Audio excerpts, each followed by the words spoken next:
So it's funny to me, Rod, because, the last time we talked was almost 3 years ago, two and a quarter years. And we talked about cult movies, and I don't know how nobody was talking about The Awakening as the next great cult cinema classic from the 1980s. I mean, this is a film that should be reappraised by so many people. The fact that we're not talking about it in every film studies class right now is shocking. Are you joking? I am joking so hard. I almost am halfway tempted to apologize to you for what you had to endure and for what we're about to talk about. But I've seen this 3 times now in total in my life, so it wasn't you. It's not your fault. Only that third viewing.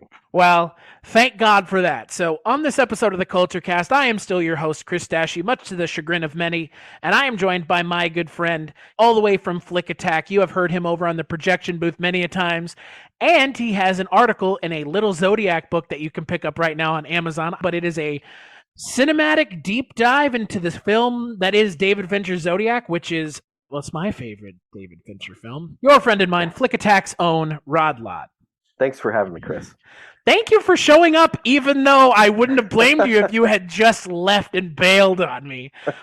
Good God. I'm off this week. It's Christmas. It's a New Year's week. I always take it off. I've got nothing else to do. You and me both, it would seem.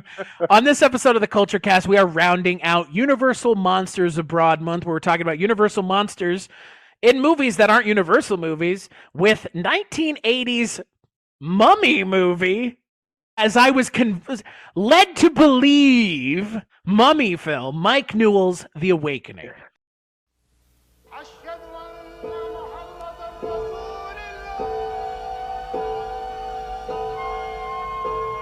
Through the ages, the ancient monuments of Egypt have been hunting grounds for archaeologists, tourists, and grave robbers.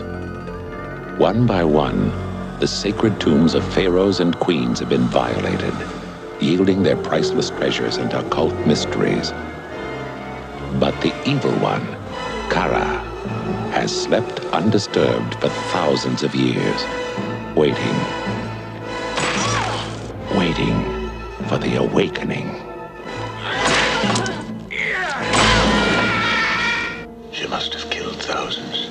Kara must be forever alone. Do not approach Kara, lest your soul be withered. The inscription was a warning for mankind. For all those who take part in her awakening are doomed. Charlton Heston, obsessed by the awakening, intrudes where no man should go. I'm frightened. Susanna York disobeys the ancient warning that threatens to destroy her. You're going to try the ritual, aren't you? Stephanie Zimbalist defies the deadly legend and brings forth the terror. Help me! The evil one must be forever alone. She must not live again. For 4,000 years, she has been silent and dead and waiting for the awakening. They thought they had buried her forever. There's a mummy on the front. It's not your fault. It's not that is what I told my family when I watched it with them last night. I was like, guys, I want you to understand, because they kept asking, like, why did you pick this? And my response was, look at the poster. Doesn't it look cool? on Plex, it shows like the poster in the bottom left. And I was like, man, like, look at the poster. And everybody was like, no, like, it looked cool. Yeah. So, well, it's not. So it's directed by Mike Newell, written by Chris Bryant, Alan Scott, and Clive Exton. It is based on the novella, or I guess the story, The Jewel of the Seven Stars by Bram Stoker. And the film stars Charlton Heston, Susanna York, Jill Townsend, and Remington Steele's own Stephanie Zimbalist, who you can hear an interview with her over on 80s TV Ladies, talking all about the show that made her famous. Not this movie, thank God. Can you imagine that? I want to talk about Remington Steele and The Awakening. I bet you do. And yeah, so the film is all about Charlton Heston, who is Matt Korbeck, a Egyptologist who goes looking for Kara, the Egyptian queen who is cursed. And, I think we're really not sure what happened in this movie, even after having watched it 2 times. So there's a curse, and it involves him and his daughter and his wife, and things happen. Or maybe they don't. We'll talk about it. So, Rod, I'm going to turn the floor over to you. You mentioned you've watched this 3 times, only once for this show. So just why? What drove you to watch it the 2 other times? Okay, so when it came out in 1980, I was 9. You can do the math. I remember seeing it on, I don't know if it was HBO or some cable service soon after that as a kid. Completely forgot about it, as one does, until it hit DVD through Warner Archive, probably about 10 years ago, I guess, something like that. Watched it for that, reviewed it, and I was like, I kind of actually liked that. And then I watched it again when you invited me here, and I was like, what was I thinking fingers ago? Trying to figure out how you could have liked it.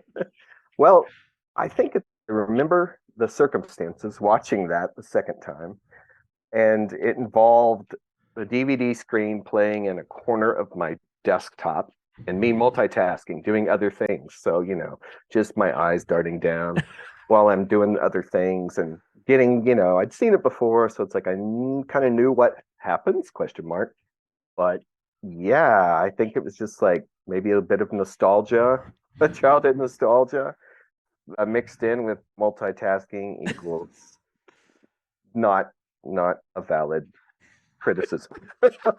I mean, hey, you know what? I think as someone who multitasks a lot and takes pride in his ability to multitask, as I'm sure you do, I can 100% understand how you may have enjoyed this movie multitasking, because there's a lot of dialogue and there's not a lot of anything else in the way of I can't say this very often, but I haven't watched a whole lot of movies where by the end of it I just go, what did I gain from watching this? It's weird. So, I picked this movie because, again, doing Universal Monster movies, The Mummy is my favorite of the Universal Monsters.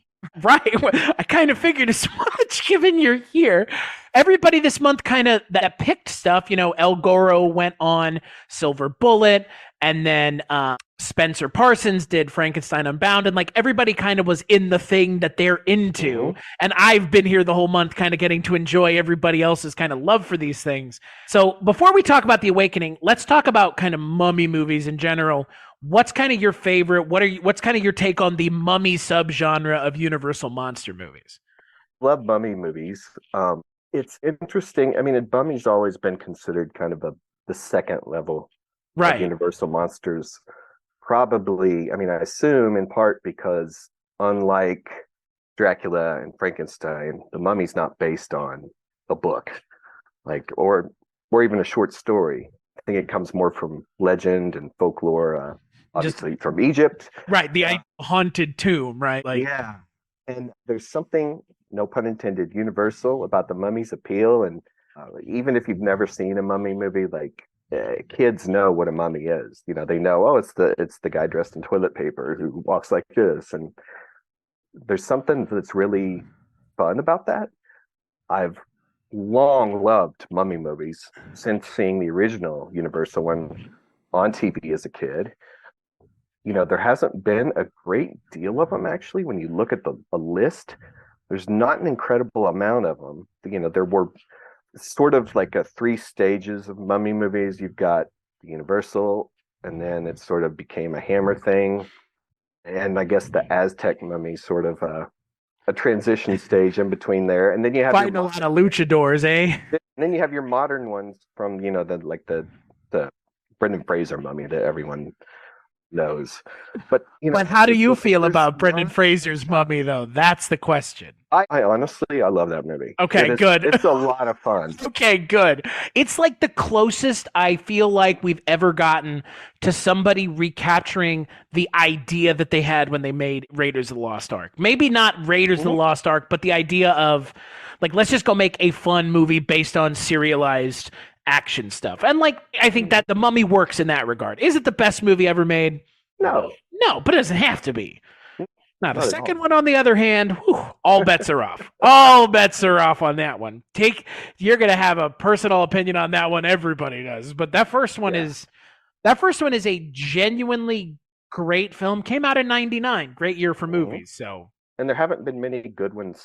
I mean, not that there have been many mummy movies after that, but many good ones since. It's just, for some reason, it's a difficult thing for filmmakers to crack. In part because, I mean, mummies don't talk. I guess they have to take human form to do that, which sort of kills the idea. right. And that, I've seen even terrible amount of terrible mummy movies, including one that is based on the same Bram Stoker short story that this is, which is Bram Stoker's The Mummy, or Bram Stoker's Legend of the Mummy, depending on which box you want to look at. Right. Which came out in the late 90s, I think, right before Brendan Fraser's The Mummy. And it's with Louis Gossett Jr., and it's freaking terrible. I don't even know what happens in that one either.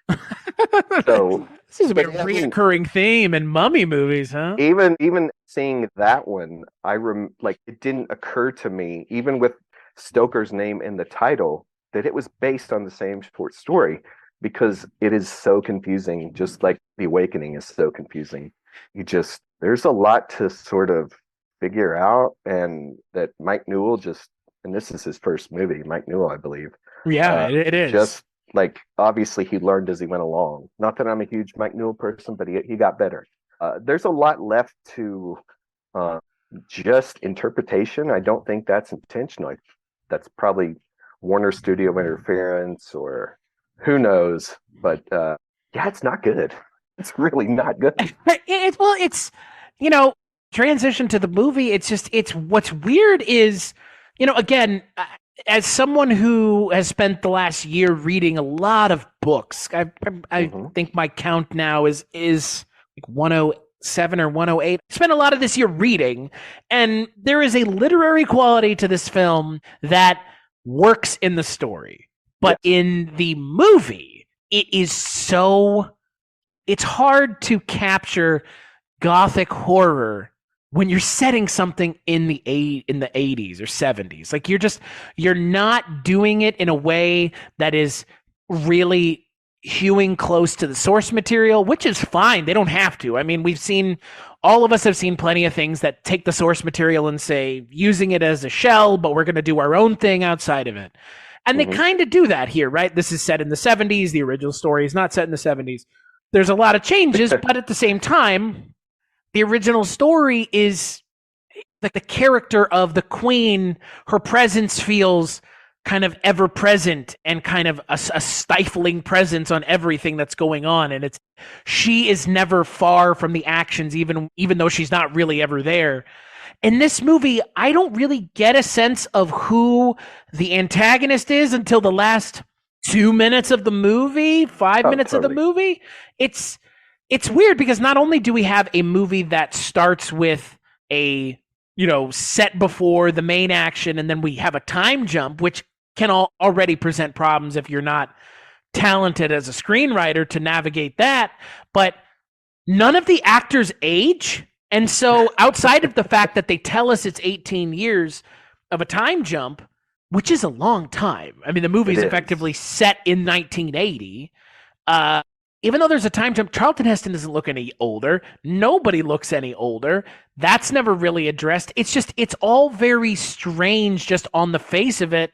And then the plot is Charlton Heston's trying to prevent his daughter from being turned into the reincarnation of the Egyptian queen, but he doesn't know that. I can't for the life of me figure out what his motivation is in the movie. No. Now, one person does age, and the baby becomes Stephanie Bimbalist. Right. The baby becomes an adult. Other than that, yeah, you're correct. And she's sort of this daughter he hasn't really been part of his life, because in the prologue, he's married to Susanna York, right? And then, Yep. But his assistant, he sort of has this flirtation with. Or no, Susanna York is. No, Susanna York is the wife. Yeah. Yeah. So then makes that jump. He's now married to the assistant, and so the mother of Stephanie Zimbalist is they live apart. Like I guess they're in London, and they're in America, maybe. Yeah, and so they haven't spoken for 18 years or whatever. Really, I mean, he hasn't been part of her life other than sending birthday presents and birthday cards. Right. Because they live far apart, so they're somewhat estranged, but. Well, she leaves. She just it's mom takes off. Like we're gone out of the hospital. Like if this were if this were a better movie, you would assume that I assume that the mom disappeared because something to do with the mummy. No, she just left because she knew that he was never going to leave his wife for her. Yeah, and I mean, he's married to his work essentially. Right. And his wife and his daughter were always going to be secondary to that. So I think that's the deal with the wife leaving. But yeah, she just takes the baby and is like, bye-bye. And then, when we see the child next, it's not a child anymore. It's Stephanie Zimbalist. She's beautiful. A couple years away from Remington Steele, but she's gorgeous. And then he gets called to go to England. Right, because I don't know. It's hard to remember what the hell happened in the movie. Yeah, sorry, no. Oh gosh, no. He's got to apologize. So back in Egypt, it's not your fault that this movie is fucking. Oh, I know it is confusing. What I couldn't figure out throughout the entire narrative of this movie was where are they most of the time? Are they in? The movie opens in Egypt, yes. Correct. But then it's England. Then they're in England when they have the baby. And then Mary is Stephanie Zimbalist. Yeah. And her mom lived in America. So I think it's falling together for me. So she goes from America to England to see Chuck Heston. Yeah.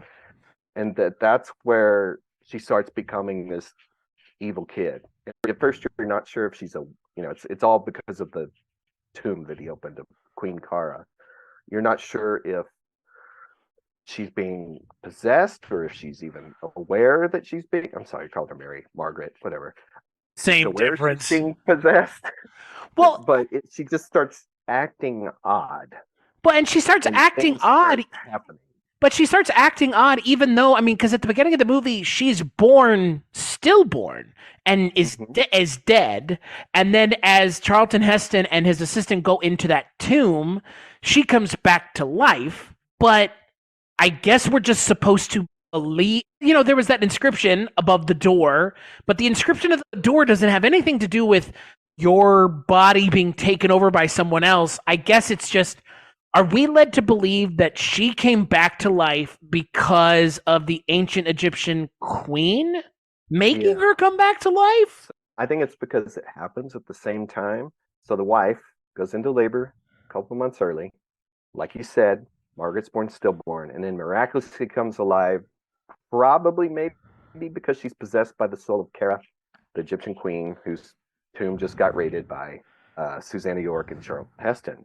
And there's a tragedy at the site, but then, which is a cool scene. There are some really cool scenes in this movie, but like you said, they are just few and far between.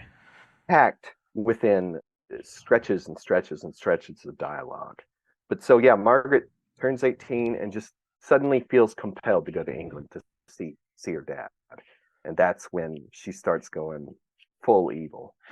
It goes from totally normal daughter to full evil. And by evil, we mean things happen around her. She's not doing anything. It's just in her presence. Literally not doing anything. Kind of like how in The Omen, which this movie owes a lot of debt to The Omen, except The Omen is really good. But it's like that where things happen. Because Damien is around and bad things happen. And that's sort of the idea here, is bad things happen. Well, and that's funny that you bring up The Omen, because in The Omen, at least early on in The Omen, Damien is not making anything happen, right? It's been a while since I've seen The Omen, but it's like he's not doing it, no, but it's because something about because he's the son of the devil. Right. They can like tell things. Yeah, exactly. Like dogs sure know.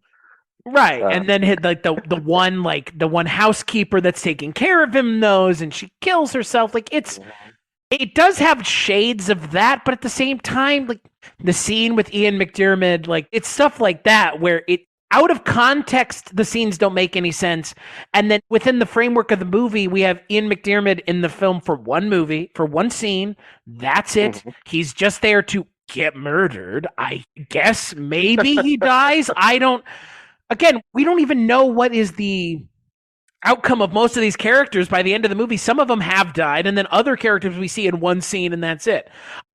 I'm not sure what moment she became possessed. I assume it's when she turned 18 and decided to come see Charlton Heston, but not really explained. We're just kind of given, there she's going, and that's the age that Kara died. So, yeah, like, could be. Right. And again, like, this is not us misinterpreting the movie. This is the movie not really taking it upon itself to explain anything. It's almost like there needs to be, I don't know, like I would like to say that there needs to be like more expository stuff in this movie, like a couple scenes of just exposition dumping, but I don't think that would fix it. No, but it would have to replace the dialogue that is really meaningless, that just goes on and doesn't tell you anything.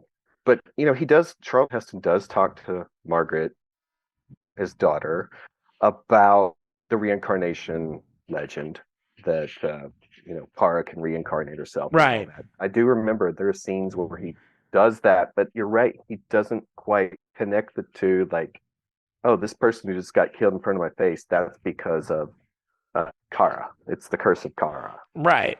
Well, and he even explains, Charlton Heston, like you said, he explains to her in front of her and his wife, like what the story of Kara is, which is also kind of strange. There seems to be some sort of component of her and her father hooking up. Did we mention? We haven't mentioned any of the weird incestuous stuff happening in this movie either, where Stephanie Simplest totally doesn't kiss Charlton Heston on the mouth. That really came to the forefront on this last minute.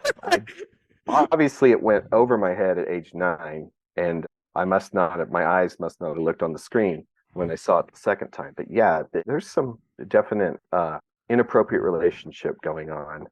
But that's why he, there was a part where I wondered, like, if Heston was being possessed as well, because he starts doing weird stuff too, like trying to conduct a ritual to, bring Kara back. But the whole thing is just mishmash of ideas that never are properly sorted out. I mean, the fact that 3 screenwriters are credited, I don't know if they work together. I'm guessing not. The way I've been told, when their names are listed like that, I don't think any of them did. Yeah, it just sounds like wasn't there on the page, wasn't there on the day of shooting, and it definitely wasn't there in the edit. So yeah, that's what Mike. Money held. Well, I was to say that's what Mike. That's what Mike Newell blames for the problem with the movie is the post, the post pro, the editing. It could be. Yeah. Maybe they're trying to hit a release date. I mean, that wasn't quite the thing back in 1980, but they did release it on Halloween, so it could be that. Right. It's like, we just got to get this out. Because at the time, we already mentioned The Omen, but there was a very short-lived era of studios doing these prestige horror movies. Obviously, The Exorcist in 73 kicked it off, but even around 1980, you had, The Omen, The Omen 2, The Dracula with Frank Langella. Like, for a very short time, this big studio horror was in, and it was, adult, not pornographic, obviously, but it wasn't courting kids. This isn't either. Like, no kid would watch this movie and be like, this is a lot of fun. Like, no. Right. For who is this fun? Ghost Story, based on the Peter Straub novel. That was like a year after this. Starring like 4 old men. Like, it was geared toward adult moviegoers. Right. And I think the failure of this and that, the Ghost Story, probably killed it for a long time, if not ever, forever. Because then we were all into slashers. Right. I mean, that's the 80s are obviously known for that almost exclusively. I mean, obviously plenty of other stuff like you just mentioned did come out, but by the time, early like 81 rolls around, everybody is wanting to see just whatever is as far from this as humanly possible. I mean, you think about the first Friday the 13th or, just Nightmare on Elm Street, like just what they are at their core is so diametrically opposed to this. But at the same time, like you said, there was that moment where readapting or adapting, in the case of this story, a story by a known writer. I mean, Bram Stoker is not unknown. Wrote fucking Dracula. Yeah, doesn't get credited nearly enough, but, has obviously created one of the great literary characters. So you look at other stories from Bram Stoker and go, okay, like has curbside appeal immediately, right? Guy who wrote Dracula. So can't be that far from quality, right? And it's free. And it's exactly. Public domain. Exactly. Have you read Jewel of the Seven Stars? Have I? Yeah, have you read it? I read it a while ago in like a compilation of other Bram Stoker stuff. It's okay. It's not my cup of tea. I mean, I'm like, I'd agree. Most of Stoker's stuff is okay. It's all kind of in the same vein. It's all gothic horror, which, I mean, if you're into, cool. For me, fucking baseboards and shit creaking is not. I mean, again, like, it's a matter of what you want. If you want to read the story where you're set in the middle of a scary house or in the middle of a scary tomb and the scariness is from the environ around you, Bram Stoker is your guy. But yeah, I feel like, I mean, I remember reading it 15 to 20 years ago, and it didn't stick with me. It made some sense while I was reading it, but it kind of left me going, yeah, okay, I guess. A lot of his stuff does that for me. Just, I find it wanting. Dracula seemed to be like, he's essentially a one-hit wonder. Some people are going to be very angry about that, but it's true. I mean, that's what he's known for. Other things he's written, I'm not saying they're terrible. I'm just like, nothing ever came close to that. Other things that have been, adapted for film, like, I think of Ken Russell's Lair of the White Worm. Man, that movie is insane. That movie's fucking nuts. I forgot that's a Bram Stoker thing too, isn't it? Yeah, but it's nothing like the source material. So, I don't even know if that counts. And that's pretty much just the Dracula story anyways. Like, yeah. This is, for the most part, The Awakening follows the Jewel. The idea, the structure, not every beat, but it doesn't have the father-daughter thing. I remember that. Right. So that's for the movie. Which is a weird addition out of you. Like, that was the thing, like the weird incestuous undertone of this movie. And it's not even really undertone. Like, it's right there. I mean, Stephanie Zimbalist kisses Charlton Heston on the fucking mouth. So it's right there. It's completely unnecessary. And I wonder what is the script reasoning for having that happen? Is it to show that they have a close relationship? I just don't understand what it is, or his infatuation with her because she may be Kara reincarnated. Like, the movie doesn't do a good enough job of telling me why I should care that they're making out. I just know that they shouldn't be. That's all I know. They definitely don't have a close relationship. Up until then, right. Wink, wink. Right, but that's like, we're supposed to believe that they do. Like, I think he's so obsessed with the queen, Kara, and the idea of her coming back, that even if that means losing his daughter in a way to the reincarnation, I think he's for it, because he's so up on his Egyptology. That's really all he cares about. I mean, like, comes to see him in England, and he hasn't seen her for, since she's been a child. He like looks at her like, hubba hubba. Like, does he never not seen pictures of her this whole time? It's just strange. I mean, it goes unexplained. just one of those many, many things that the movie doesn't talk about. And it's one of those things where the movie, not only should the movie talk about it, but if it's not going to explain it, these are not the kinds of things you should talk about without explaining. Like why this character is trying to have an incestuous relationship with his daughter. Like, mm-hmm. Go ahead. No, go for it. I'm yawning. I'm sighing at myself, not at you. I'm sighing at myself because I feel like I did us a disservice by watching this movie. Because this is genuinely, Rod, one of the worst movies I've ever done for this show. In over 500 episodes, like we were talking about before I started fucking recording, I have done 550 plus episodes of this show. This is, without a doubt, one of the worst movies I've watched for this show, bar none. It's so boring. There's on the plus side, I was able to unload my DVD on eBay for $5. So thank you. $5. That's one less disc I have at home. So my wife thanks you as well. Just to talk about some of the positive things. Yeah, let's be positive for a moment. Let's stop dragging a movie that totally doesn't deserve to be dragged. I love the deaths. The accidents, I put that in air quotes. Yeah. Like there aren't enough of them. That's one problem though, because you have this great death in the beginning with the guy falling from the cliff and getting hung.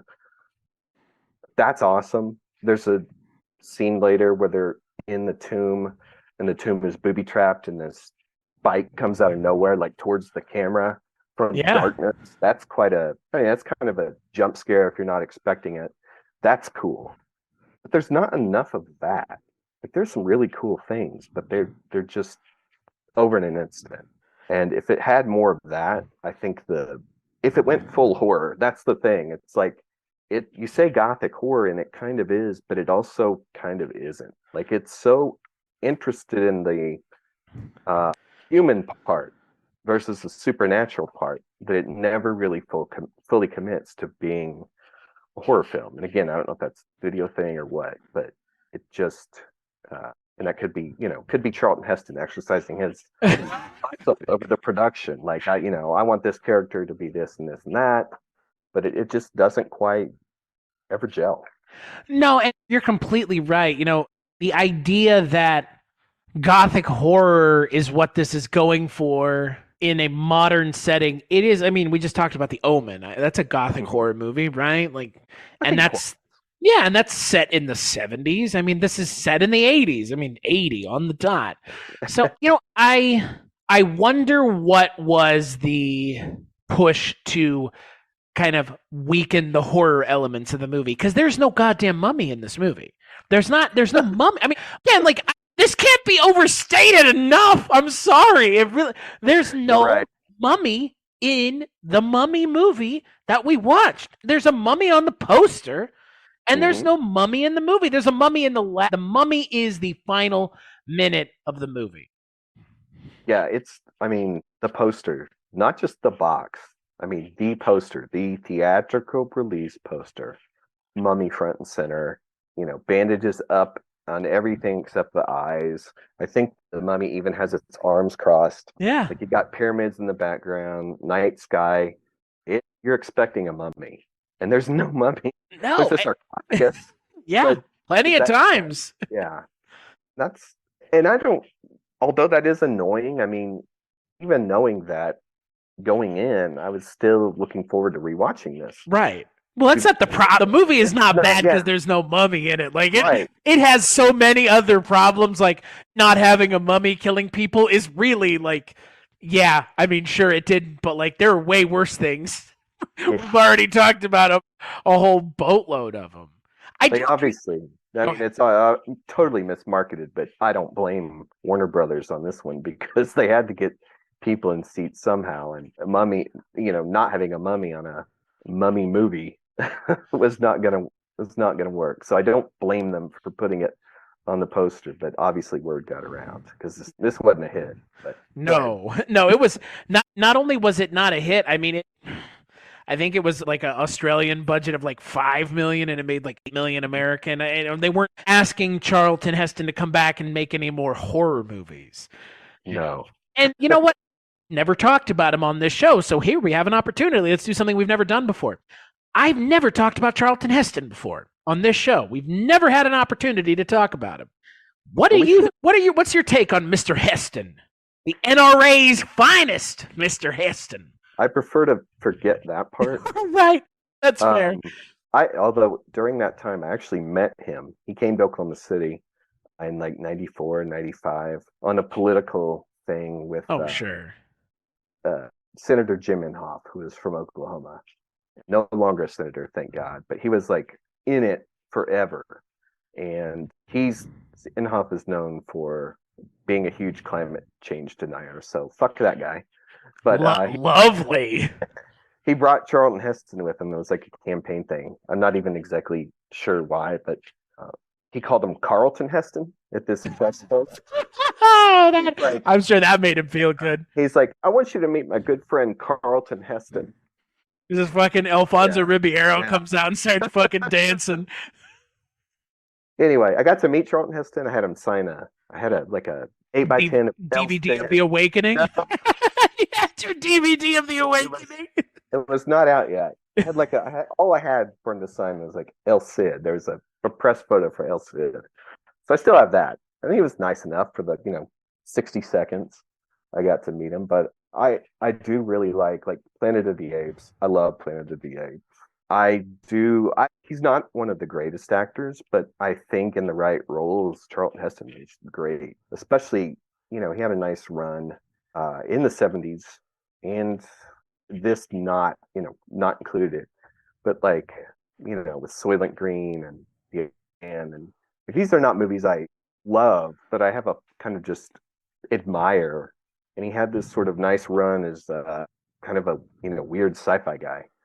He was he was also in The Mouth of Madness randomly. That's right. Yeah. Yeah. The Mouth of Madness. Yeah, in The Mouth of Madness, True Lies. He was like he was the narrator of Armageddon. I don't know if you remember that. He's like 30 million years ago, an asteroid hit the Earth. It could be happening again. Like that was the time when being Charlton Heston meant that you could just be the narrator in things. Because in the 90s, he has voice credits on several things where it's just because he's Charlton Heston. It's like I'm too young to have an opinion. I'm too young to really have an opinion on him. I've seen him in Planet of the Apes, and that's about it. I've never gone back and watched his oeuvre, as it were, or seen his body of work. Planet of the Apes, Ben-Hur, that's kind of it. My favorite Charlton Heston is, or I guess I should say, are his disaster movies. I'm a huge fan of the 70s disaster movie cycle, and he made a ton of them. I mean, he's in Skyjacked, which takes place in an airplane, just like the airport sequel he did. He's in 2 Minute Warning, which is in a stadium. Earthquake, which is a famous one. He did a ton of them, and he's a lot of fun in those. That's my favorite Heston era. I don't care for the 10 Commandments, El Cid, the big epic stuff that made his career. Right. I have no love for that, but the 70s Charlton Heston is for me the best Charlton Heston. It's kind of the time he was doing some weird stuff, right? Just kind of totally. Yeah. Totally weird. Yeah. Yeah, absolutely. And not cameo in Wayne's World 2. Right. Or again, effectively cameoing in in The Mouth of Madness, it's effectively a cameo, right? Mm-hmm. He's just, what is he? He's like the head of the publishing house, right? Yeah. Yeah. Right, yeah.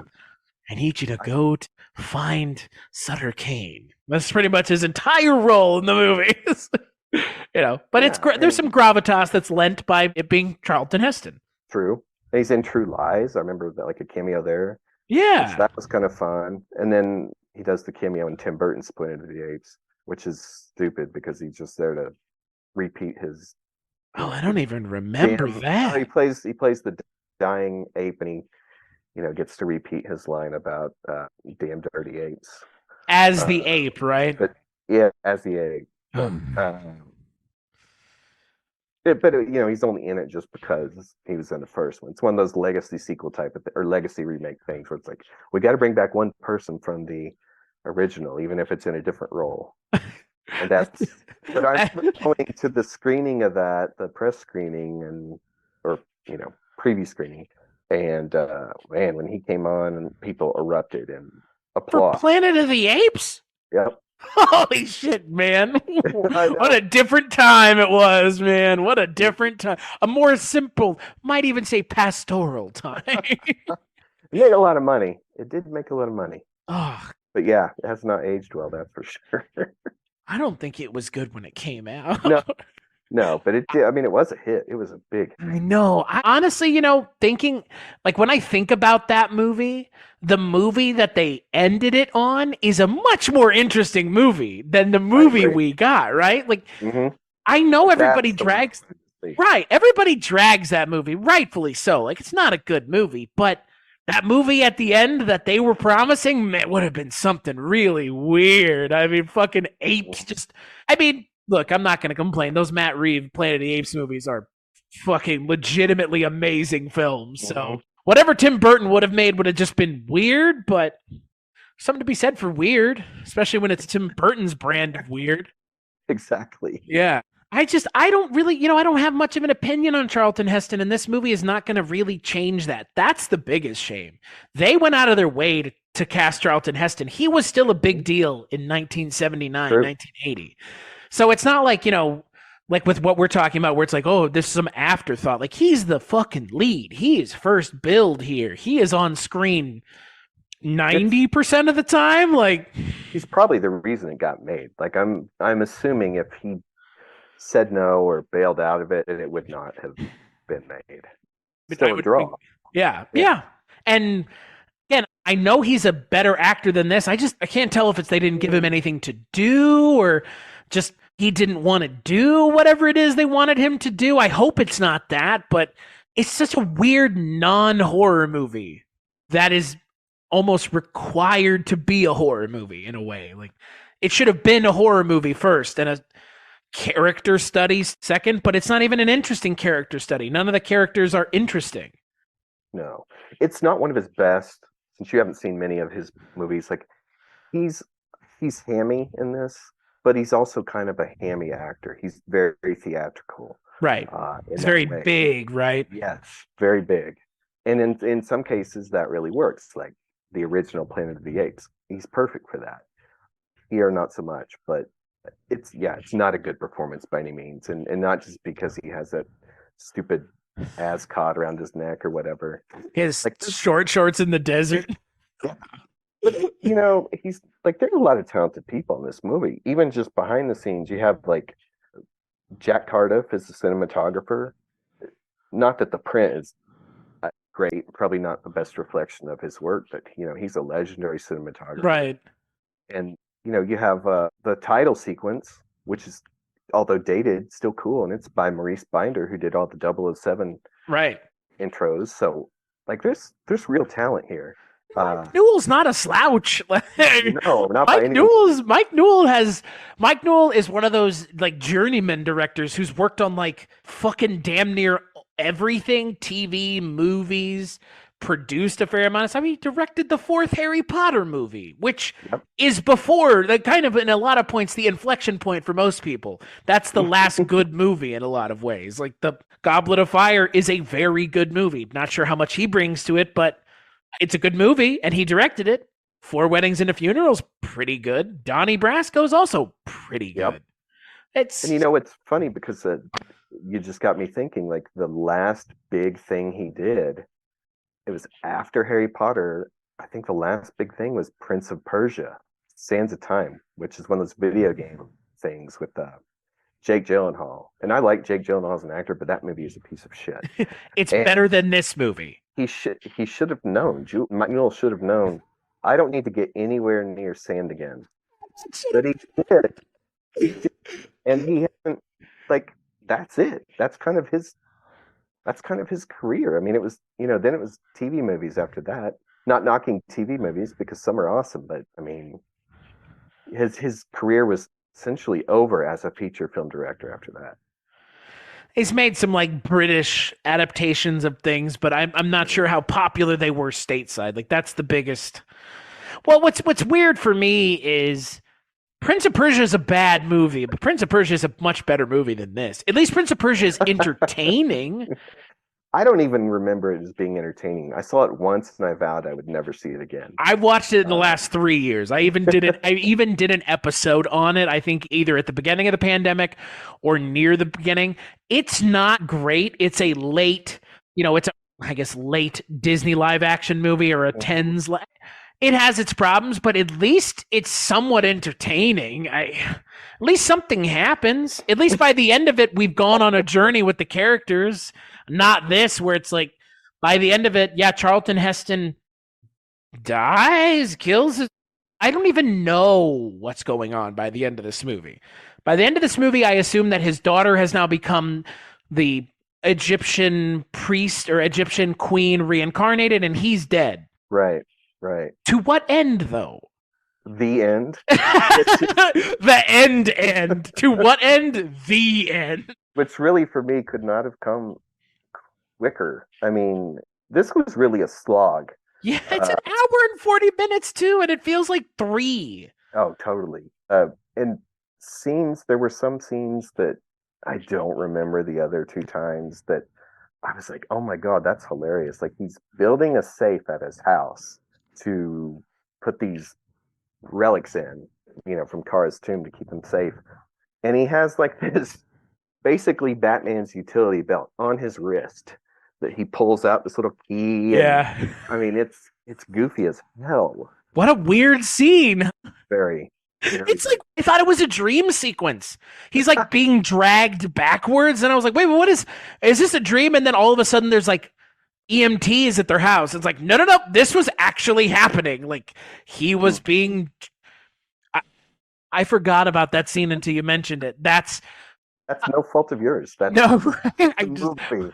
My brain is just slowly forgetting. It's just reprogramming itself. I don't think if I hadn't written it down, I don't think I would have remembered it. But it struck me as like, this is stupid. Like, of all the things you could portray and show, that he's got freaking, I don't know. I mean, I said Batman's utility belt. That's probably the best. The best. I don't know what else you would call it. Like the Swiss Army bracelet. Yeah. Little trinkets and tools inside of it, specifically for this safe that he's building at his house. God, I hate this movie. it's such a non-movie, and like, I want to end this episode. I want to ask you, like, let's talk about, because this is a weird thing. Like, I don't run across these kinds of movies very often. Like, are there other movies for you that fall into this camp of just like, by the end of it, I'm just like fucking done. Like, what is, by the end of this movie, I was like, I don't want to watch another movie again for a while. I felt so cheated out of an hour and 40 minutes. Right? I'm sure there are. I would have to like look back at Letterboxd or something to figure that out. I hated. Yeah, I mean, I'm pretty sure I watched a movie later that day, but I wasn't about to pop another one in right then because it feels that bad. It's pretty crushing. It's a pretty crushing experience. It's yeah.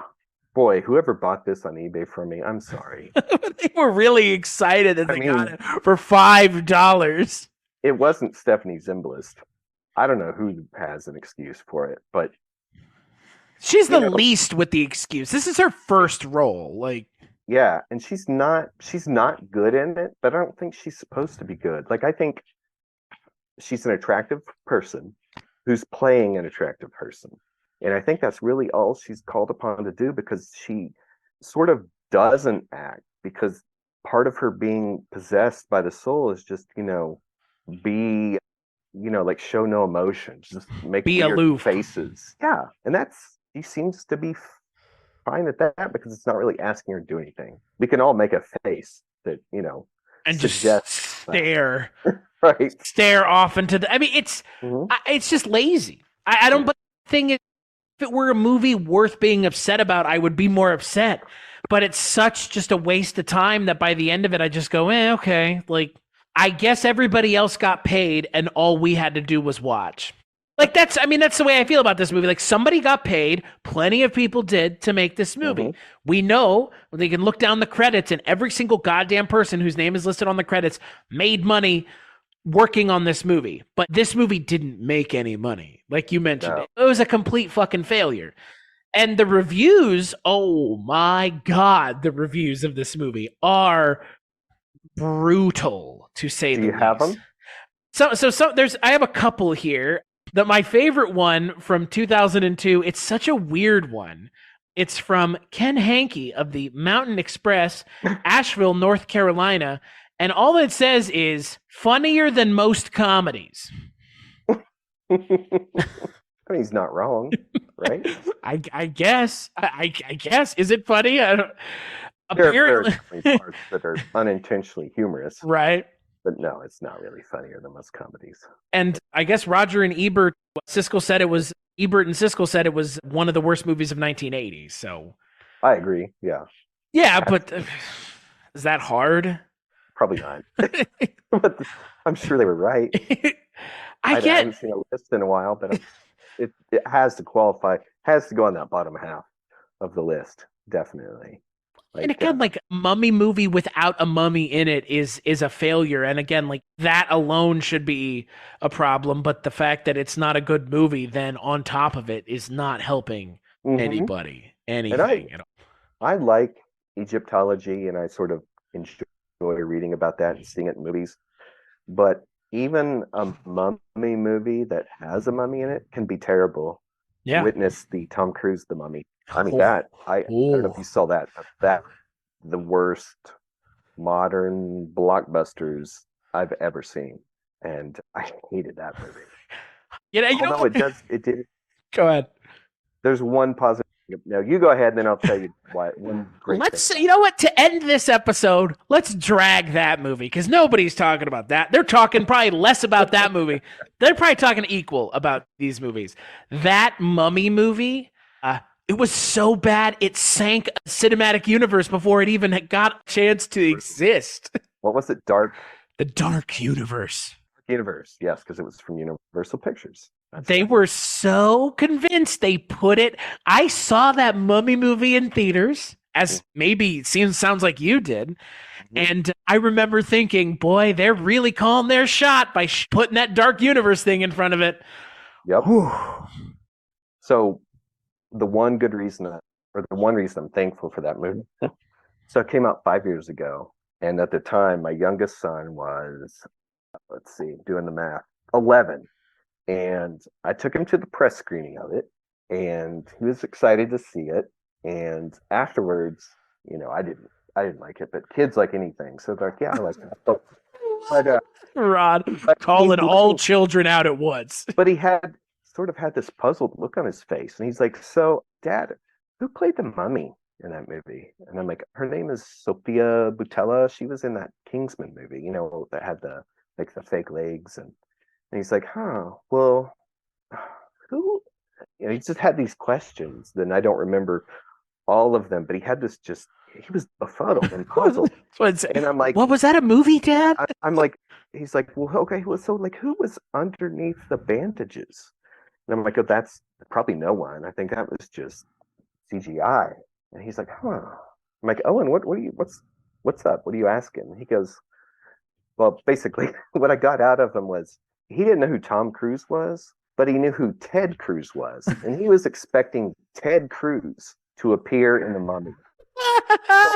So 2.5 hours, he was waiting for Ted Cruz.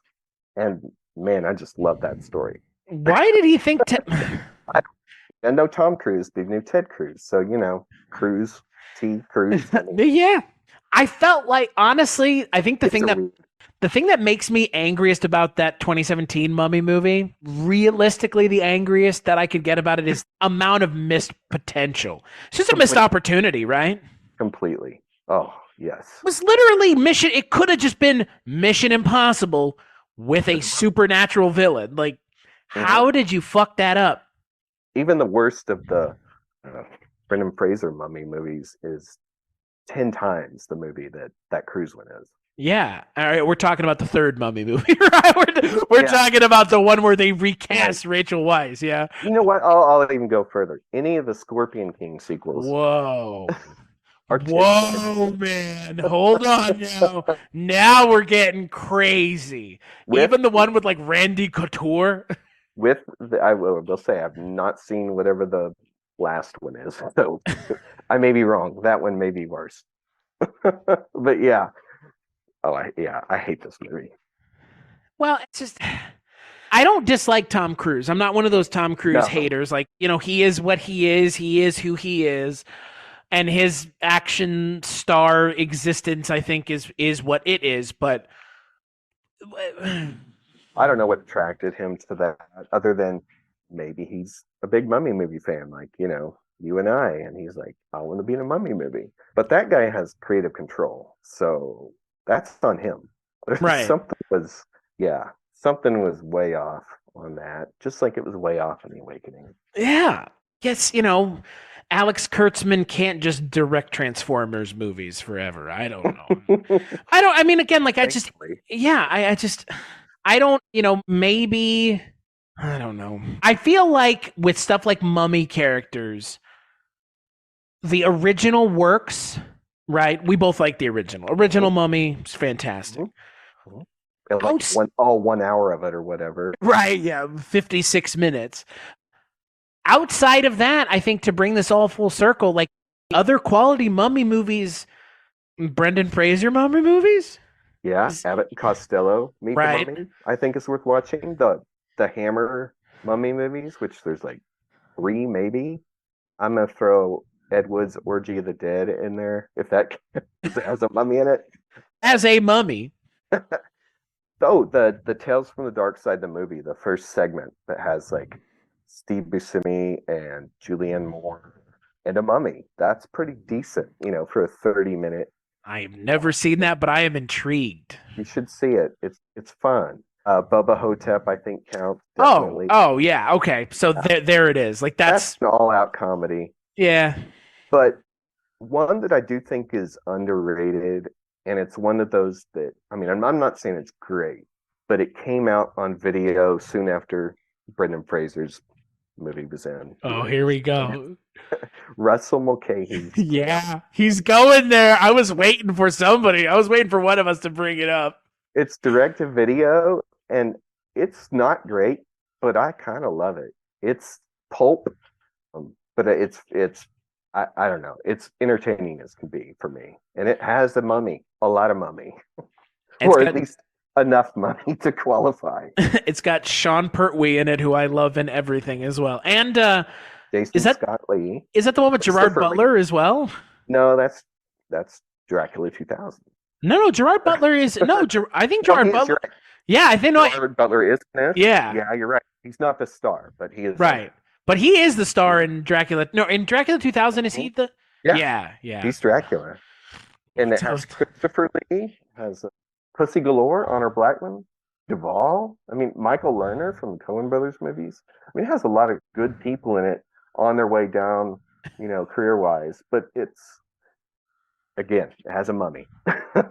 It's decent. More boxes were checked. For a low-budget mummy movie, Russell Mulcahy's a decent director. He's competent. Yeah. Check it out. Yeah, that's a fun one that you shouldn't watch with too much expectation. Exactly. Yeah. Kind of like Russell Mulcahy's other film that I'm a fan of, Razorback. Watch it with no expectation. Like, other than you're going to see a giant pig. Yeah, exactly. Giant pig. Box checked up. And to bring it truly full circle, Russell Mulcahy directed the second Scorpion King film, Scorpion King 2, Rise of a Warrior, starring one of those UFC dudes. Some UFC guy. Broadly UFC man. So, Randy Couture, that's who was in it. So, well, there you go. Yeah, him. Yeah. So Rod, final thoughts on the final film of 2022 for the Kulturecast, The Awakening. What a terrible movie to end it on. what a real downer of a spot. But actually kind of fitting for what has been a crappy year for most people. So actually good pick, Chris. You did it. You really reflected the state of so many of us by picking a movie. You did it. Yeah, it's done. I don't think it's worth watching, to be honest. Unless you're some completist. And I'm not even a completist when it comes to mummy movies, but unless you're a completist, I don't really think there's reason to watch it. Not even Ironically. Yeah. I was hoping this month that we would find like a kind of a hidden gem.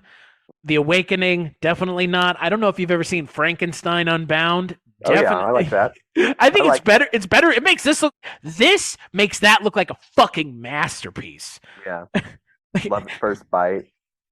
Yeah, that was the only one I did. Bullet. That was the only one I didn't get to watch was Love at First Bite. I was traveling, so I didn't get to watch that one. But Silver Bullet was great. I love Silver Bullet. I've seen that a lot. It makes this. I'm done with The Awakening. 3 times over. Done. Yeah. Yeah, I am with you. You know, I've watched it twice now, and I don't think that there is anything else that I could glean from this movie. I don't think there's anything else that anyone could realistically get from this movie. I think to your point, if you are a Charlton Heston completionist, or maybe even you're a big Bram Stoker fan, there are better ways to get your jollies than to involve yourself with this movie, which it's not easy to find. It's not just readily available. So, like you said, I think it's a complete skip. And I hate to say that about a movie. Like we said, people worked on it, people got paid, but people did get paid, which means, you know, as sad as we are that the movie's not great, they still got paid. So I'm not crying for them. I got paid $4.99. Yeah, right. Ultimately, you got paid too. So That's right. there you go. So on that note, we will take a break and we'll play a preview for the first Kulturecast of 2020.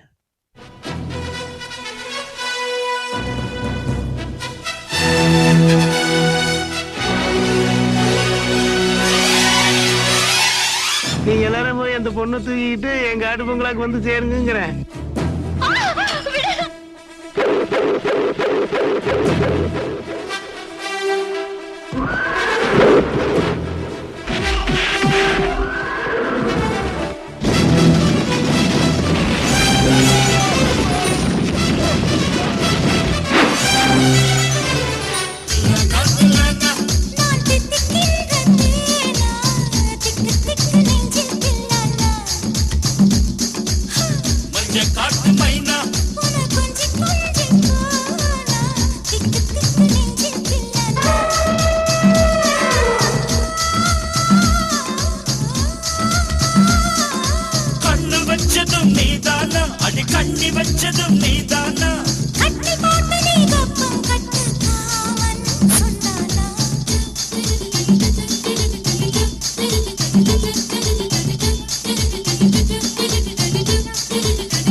So on the next Kulturecast, the first Kulturecast of 2023, we're going to be talking about South Indian classic Muthu, starring Rajnikant, who I am super excited to see in a movie that isn't him pretending to be a giant robot when he's in his mid-60s. So that's a thing. It's called Enthuran, and it is a insane South Indian movie where imagine The Matrix meets The Terminator meets Bicentennial Man and Transformers. And if that sounds like something you're into, you should totally check it out because it's fucking insane. But we're going to be talking about Muthu to kick off Indian Cinema Month to coincide with the launch of the Bollywood Cinema Club podcast, which is the newest podcast. For us, it is bi-weekly, and we're going to be talking about Indian cinema once every other week. So a lot of information to get through, but until then, Rod, where could people find you if they were looking for you? Basically, I run flickattack.com. I'm on Instagram and under that name as well, Facebook under that name as well. I have the first Flick Attack book is out, available at Amazon, called Flick Attack Movie Arsenal, Book 1. Yes, Book 2 is coming out, probably 2024, I'm guessing. That's $19.99 for like 500 pages of reviews and articles and stuff. It's a lot of fun, and I'm not just saying that because I wrote it, but other people said it. But you should be saying it because you did. Right. And you mentioned the book, David Fincher's Zodiac. That's what it's called, David Fincher's Zodiac. I have a chapter in there about the 1971 movie, The Zodiac Killer, which everyone knows from Something Weird Video releasing it. And then I've got I've got something with Vinegar Syndrome coming out in February, but I can't talk about it yet other than say February. So, flickattack.com in short. Go there, pick up Rod's book. Reading is cool, folks. I don't know if you know it, but reading is fucking cool. Take it from me. I spent the last year reading more books than I'll probably ever read again until next year. Yeah, as for me, everybody knows already, so I'll plug it once again, weirdingwaymedia.com. That is the podcast network that the Projection Booth's Mike White and I created to act as a repository and suppository for all the things that we work on together, including this show, the Projection Booth, Astounding Tales of the Public Domain, Barney, everything. Just go to weirdingwaymedia.com. I don't need to sell it. Somebody else is going to when you get there. And if you can't find something worth listening to there, you should be listening to it anyways. Rod, thank you so much for joining me. This has been a lot of fun. Hopefully you'll be back later this year at some point talking about a movie talking about something that hopefully isn't this, because this was a fucking drag. I mean, the movie was a drag, but the conversation was fun, so it makes up for it. But right. I'll be back, and I promise not to confuse Susanna York if she's right. This movie was so bad, I don't think any amount of confusing anything could change the quality of the movie. So Rod, thank you so much for joining me. This was fun. This was fun. So absolutely glad to do it. Thanks for having me, and sure I'll be back. And we'll catch you on the next episode.